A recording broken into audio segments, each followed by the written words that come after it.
Bom dia, boa tarde, boa noite. Não sei que horas você está assistindo, mas hoje a gente vai falar sobre o livro O Cavaleiro Preso na Armadura. Já parou para perceber que muitas vezes nós vestimos armaduras, a vida vai fazendo as cicatrizes que a gente vai adquirindo e isso nos impede de sentir, de viver, de ser quem nós realmente desejamos ser.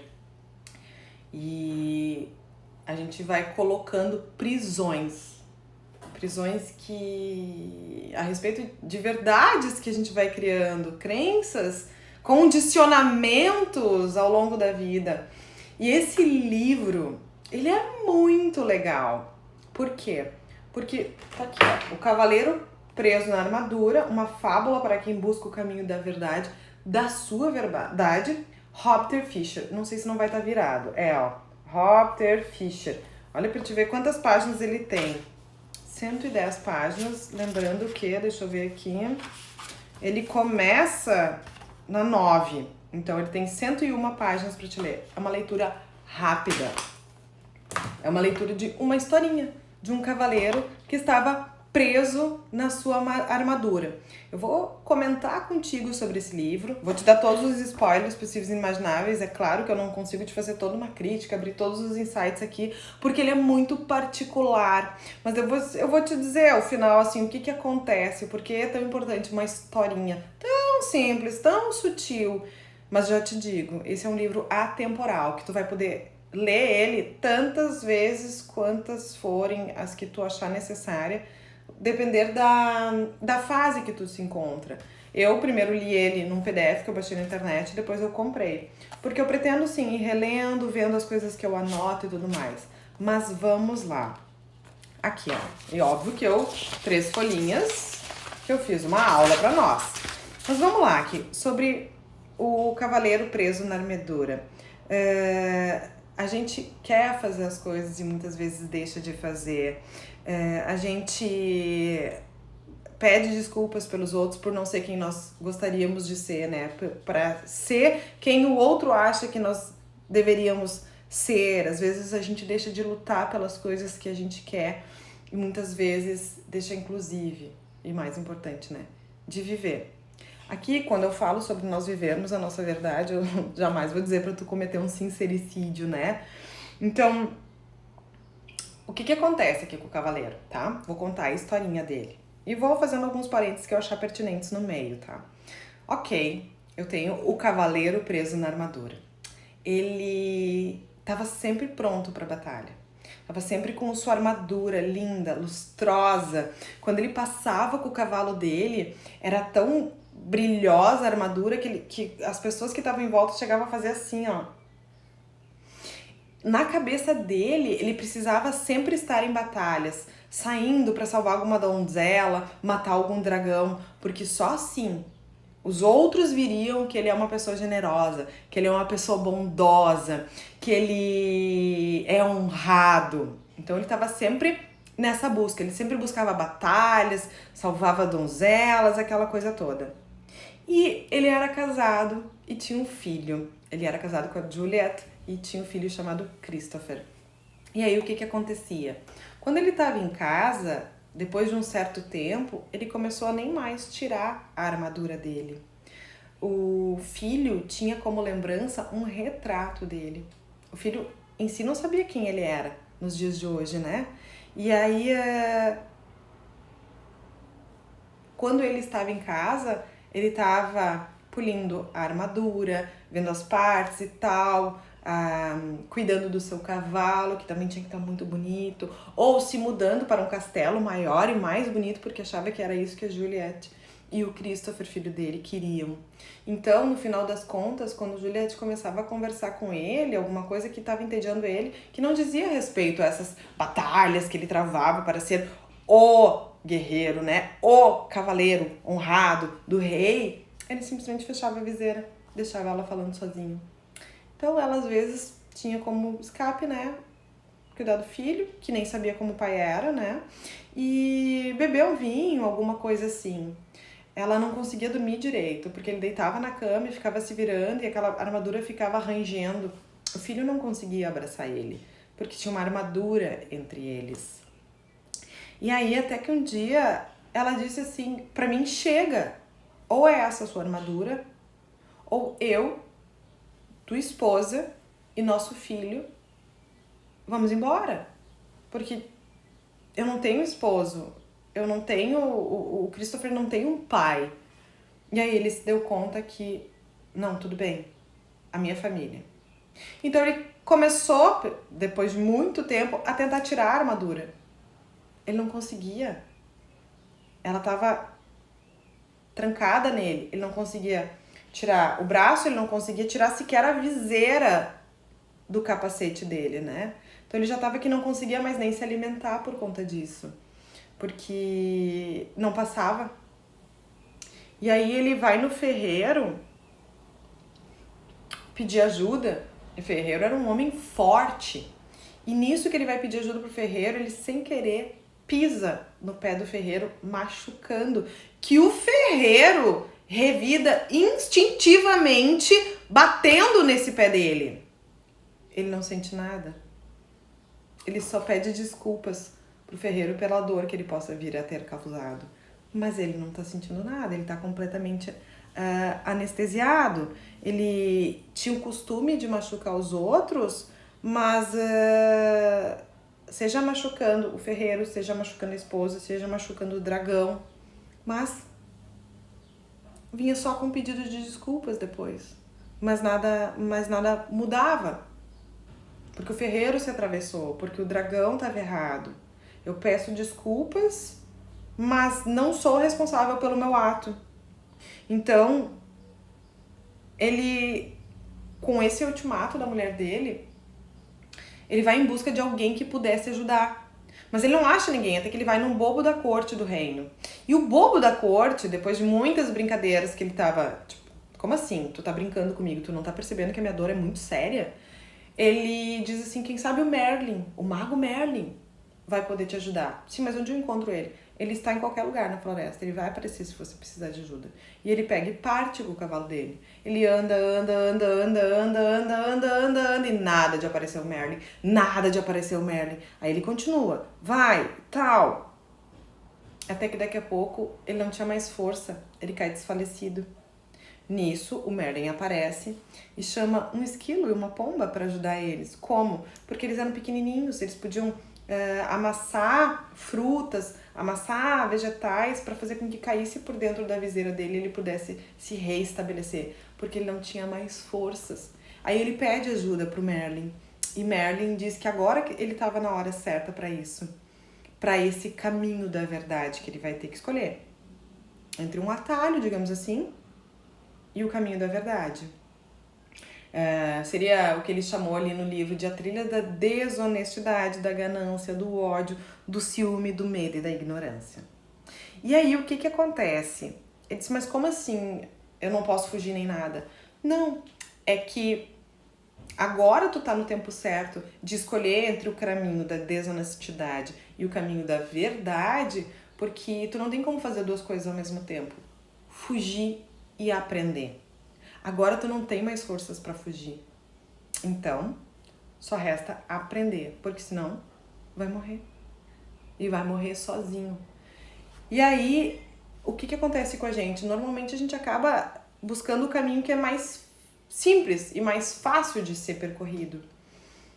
Muitas vezes a gente deixa de fazer uma coisa porque ela vai precisar que tu priorize, vai ter que passar por algum desconforto, tu não quer enxergar aquilo, tu não quer passar por aquele trabalho, então tu vai por esse chamado caminho da desonestidade, que é um atalho, porque percorrer o caminho da verdade pressupõe que tu vai ter que ter esse trabalho para fazer diferente. E aí Merlin explica para o cavaleiro que se ele fosse percorrer por esse caminho da verdade, ele teria que ir para uma montanha, passar por alguns castelos, para chegar lá no cume. E aí enxergar o que ele estava fazendo com ele mesmo. Então, a gente muitas vezes vai passando por isso e não vai olhando. E aí, o que acontece? O cavaleiro resolve mandar uma carta pro filho, falando a respeito dele, falando o que ele ia fazer. e querendo saber o que o filho achava dele. E aí a pomba vai lá e leva. E daqui a pouco a carta volta com a pomba. Volta uma resposta. Essa resposta estava em branco. Porque o filho dele não sabia quem ele era. Ele não tinha nada para escrever a respeito dele. Afinal, desconhecia. Então, ele, antes de partir, ele cai num choro tão forte que ele acaba adormecendo. Quando ele acorda no outro dia, ele tem problema, assim, com a claridade. Tá tudo muito claro. Nossa, aquilo começa a doer no olho, incomodar, assim, até que ele se dá conta, quando ele faz assim, que ele não tem mais a viseira. Essa parte da armadura dele tinha caído. As lágrimas, a dor que ele tinha experimentado tinha sido tão profunda que nenhuma armadura tinha como proteger ele. Ele tinha enxergado pela primeira vez isso que estava acontecendo. O que ele tinha feito com ele mesmo. Não que ele já tivesse consciência disso. Então, ele precisava começar a olhar para ele. A primeira luta que ele tinha que travar era do amor próprio. Então ele vai caminhando e tal, percebendo que a armadura tinha enferrujado por muitas coisas que ele não queria ver, não queria sentir. Então, ele só ia ter esse amor próprio se ele passasse a se conhecer para perder. Então ele vai adentrar ao Castelo do Silêncio. Ele vai passar por três castelos. Nesse Castelo do Silêncio ele só podia entrar sozinho. Porque muitas vezes a gente não quer se escutar. E é interessante que nesse castelo ele encontra com o rei. Pô, mas como assim? O rei tá aqui dentro. O que o autor quer nos mostrar é que todos nós temos isso. Que todos nós passamos por isso. Inclusive o rei. Então ele vai percebendo que todos nós temos defeitos, mas e o que acontece? Que eu não quero me escutar. Como é ruim lidar com esse silêncio. Eu não quero ficar sozinha comigo. A maioria de nós, quando o autor coloca o rei ali dentro, é para mostrar que a maioria de nós está aprisionado nos nossos defeitos, nas nossas crenças limitantes, no que a gente acredita a respeito de si, a respeito do mundo, nas expectativas que a gente acha que tem que suprir dos outros para ser amado, para ser aceito, para ser um cavaleiro generoso, honrado, destemido, corajoso. A gente vai colocando essa armadura, né?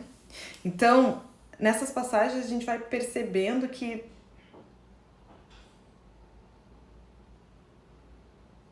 quantas pessoas a gente acaba deixando de amar por conta dessas armaduras. E aí, nesse silêncio, que ele não conseguia ficar sozinho, no silêncio próprio. Nesse castelo do silêncio, ele entra e ele quer conversar com o rei. Ele quer que, não, então a gente vai juntos, né? E o rei já não era a primeira vez que ele estava ali naquele castelo, então ele sabia que ele ia ter que passar sozinho, que não dava para passar, que ele precisava se escutar. E aí ele vai se dando conta de quantas vezes ele fez com que a sua esposa e seu filho tivessem que conviver num silêncio. Como assim? Quantas vezes, como eu falei no início da live, ela começava a contar como é que tinha sido o dia, queria perguntar alguma coisa, mas ele estava tão focado no trabalho, tão focado em fazer as coisas dele, tão focado em ser o cavaleiro mega super ultra blaster top das galáxias do reino, que ele não queria escutar ela. Então, o que ele fazia? Ele baixava a viseira. No que eu baixo a viseira, eu tô quieto no meu canto. Ela não vai me incomodar. E aí ele fazia com que ela ficasse num silêncio forçado. Então, nisso ela ia fazendo as coisas dela, começava a beber vinho até demais. Porque ele vivia dentro de casa, mas num mundo separado. E aí ele se deu conta quantas vezes ele estava em função do trabalho para não se escutar. Quantas vezes ele estava em função de alguma batalha que ele precisava vencer, ou em busca de alguma donzela para salvar, o dragão para matar, que fazia com que ele se ocupasse com tudo, menos em olhar para si, em olhar para a vida que ele estava construindo. Aí quando ele parou para se escutar, surgiu uma voz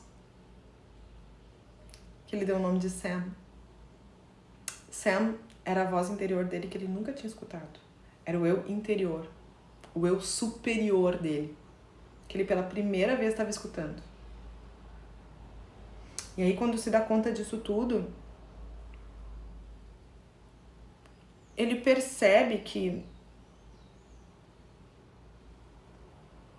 só assim, com esse silêncio para se escutar, ele consegue escutar a si, escutar as necessidades do outro, e aí ele consegue passar por esse castelo. E aí ele continua a jornada dele, e ele se dá conta, se depara com o castelo do conhecimento.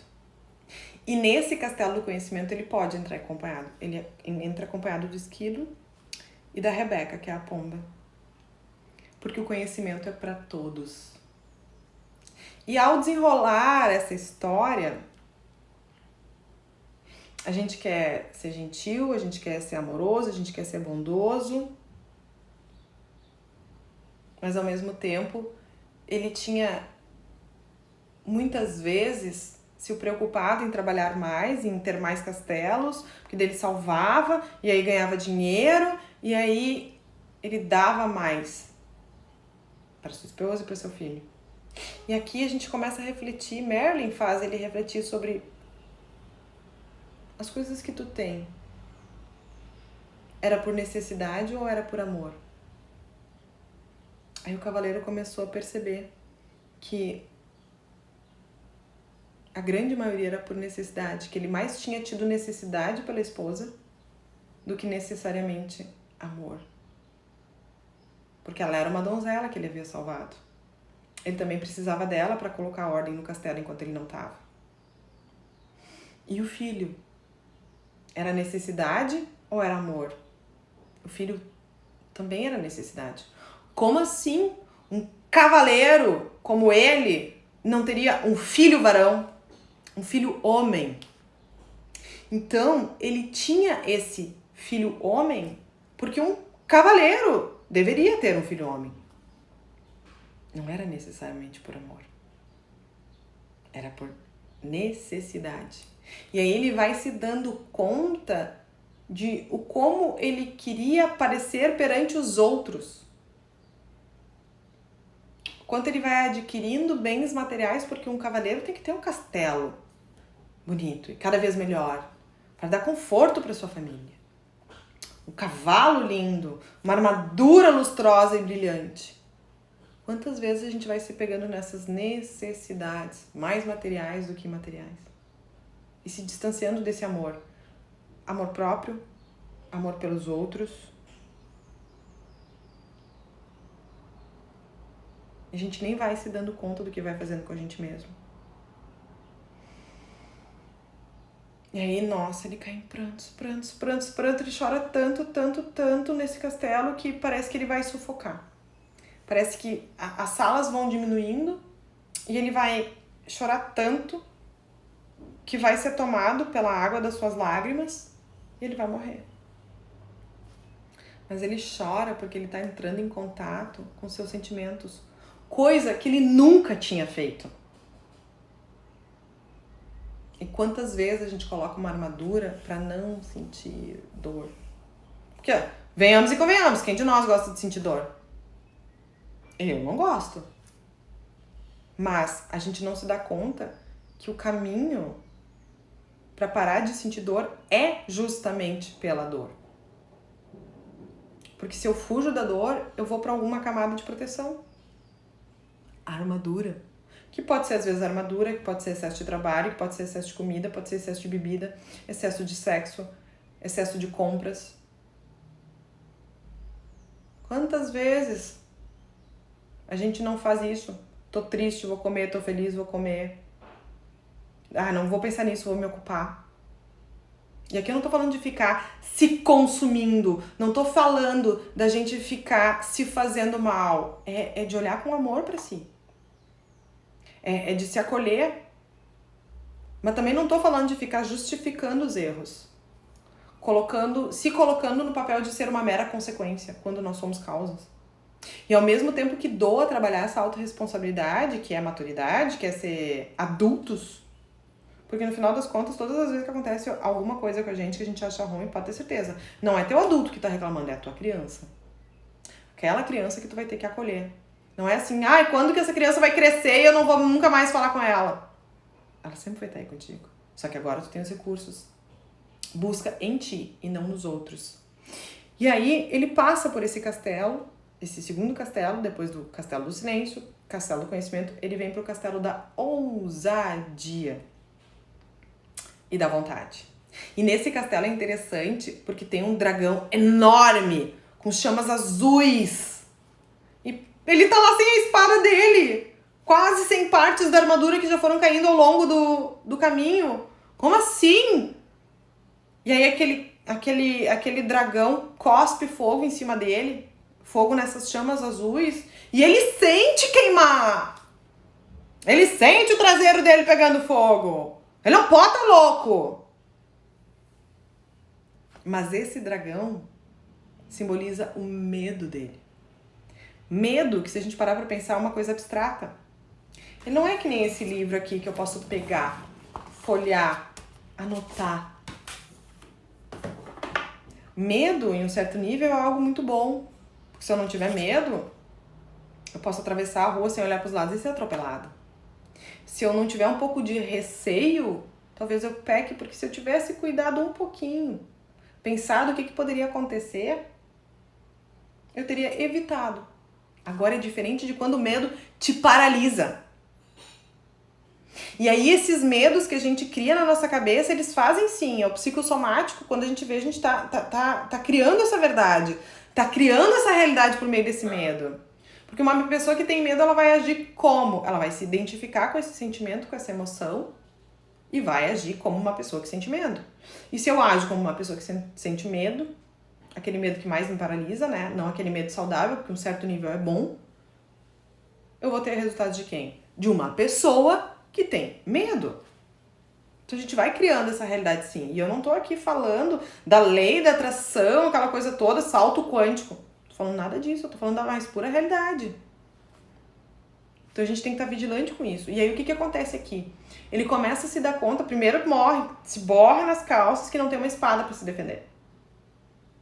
E é aquela história quando a gente, por exemplo, tá se relacionando, né? Entrando num relacionamento novo. Que tu começa a te sentir insegura quando tu começa a te abrir. Que é novo, né? Eu nunca soube como é que era dar certo. Sabe quando a gente começa assim? Eu não sabia como é que era. Eu tava acostumada com que as coisas dessem errado, com eu dizendo que homem não presta, que é tudo igual, todos os homens traem. Aí tu faz o quê? Aquele dedo podre, né? Mira naquele que é assim. Mas é complicado, né? Porque a gente fica prisioneiro desse medo. E para não sentir medo e não sentir dor, a gente coloca uma armadura. E a gente começa a vivenciar isso, fazer com que... Profecias, como é que é? Verdades Não, a gente faz essas profecias se concretizar, essas profecias que estão na nossa cabeça por conta desse medo que está nos aprisionando. E aí... É interessante, né? Porque... ele começa a se questionar a respeito do dragão. Ele começa a se dar conta que tem alguma coisa estranha ali. E quanto mais ele vai se empoderando, menor vai ficando aquele dragão.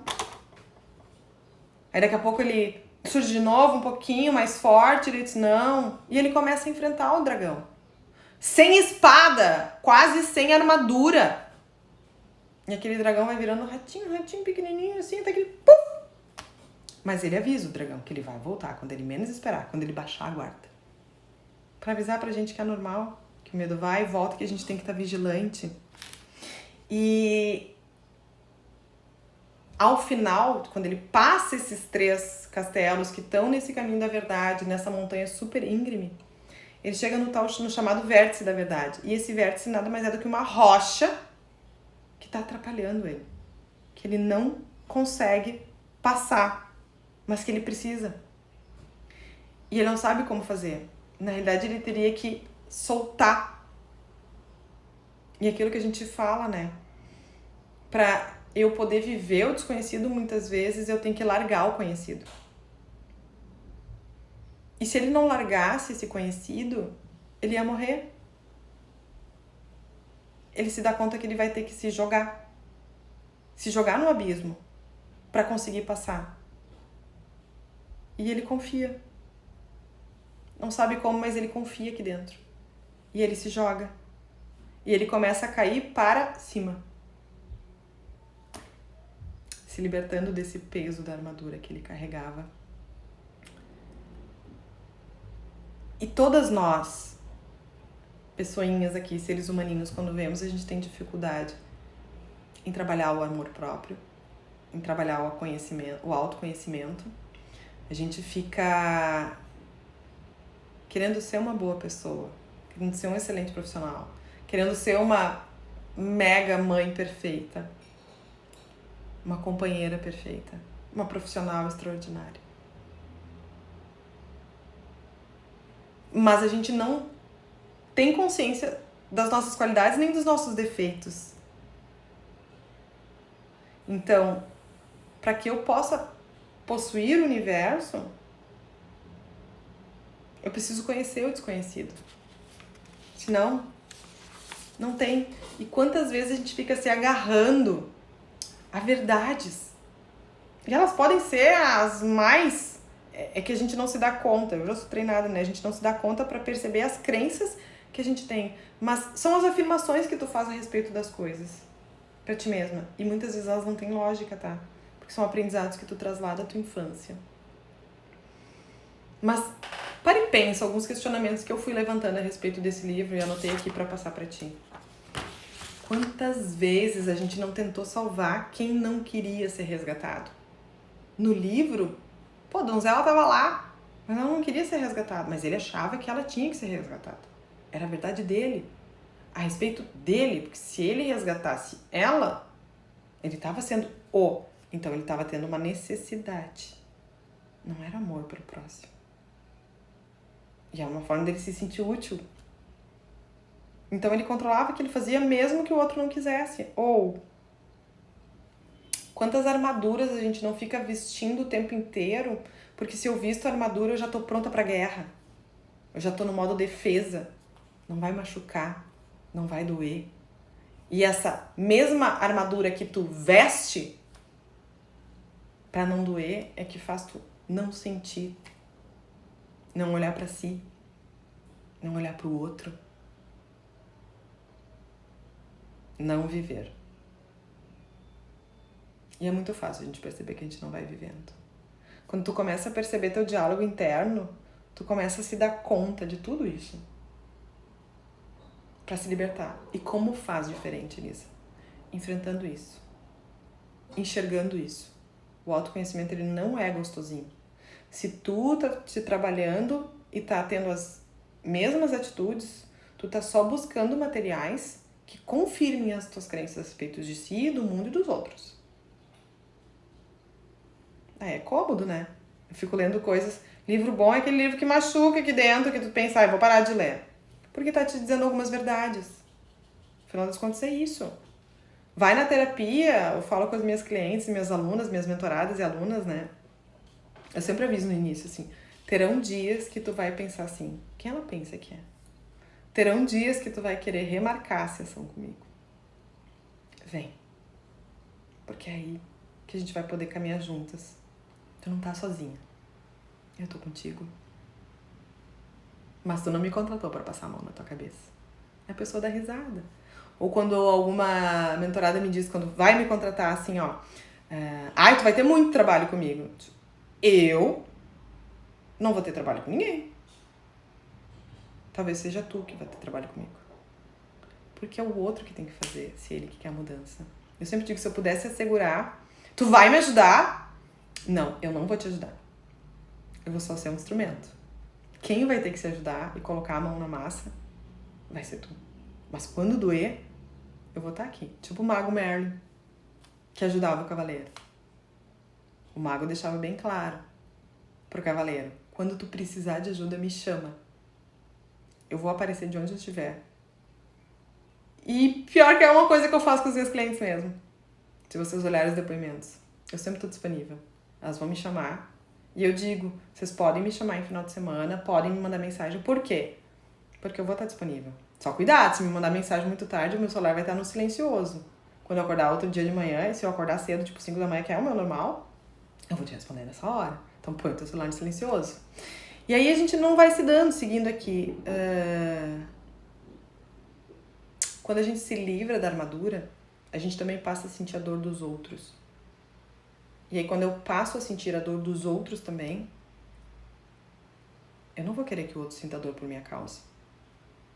Então eu vou fazer o que tiver ao meu alcance.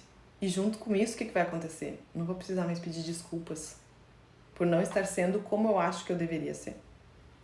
Por não estar mais atendendo às necessidades do outro. Porque eu vou estar me escutando. E eu vou estar escutando o outro. E eu vou saber me acolher, lidar com essas emoções, sentimentos e me expressar com o outro. E quando eu me enxergo o outro. Se não, não. Se nem tu te enxerga, vai enxergar o outro como? Se nem tu te ama, como é que vai dar amor pro outro? O caminho da verdade, ele não é sobre ganhar. É sobre o que tu perde. É sobre essa armadura que tu deixa de vestir para não sentir dor. É encarar que para parar de sentir dor é pela dor. Mas é quando tu volta pro teu eixo. E não para essas camadas de proteção. Aqui eu falei em armadura. Mas pode ser comida, pode ser excesso de trabalho, pode ser, eu não faço diferença nos outros, deixa, eu não vou estar atrapalhando. Pode ser excesso de sexo, compras, vícios, em bebida, em drogas.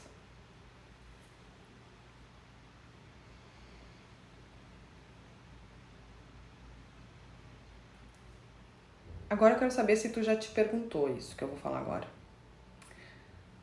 Nem eu, nem tu nascemos com uma armadura. Mas nós, por algum motivo, vestimos ela. Pra nos proteger de alguma coisa. Tu já parou pra pensar quais são as razões que te fizeram vestir a tua armadura? Que dores que tu tá tentando evitar? Daqui a pouco pega um papel, uma caneta e escreve. É muito bom se dar conta disso. Porque vai ser começando a tornar consciente esses gatilhos e essas necessidades e expectativas que tu mesmo te coloca, que tu vai poder fazer diferente e se libertar dessa armadura.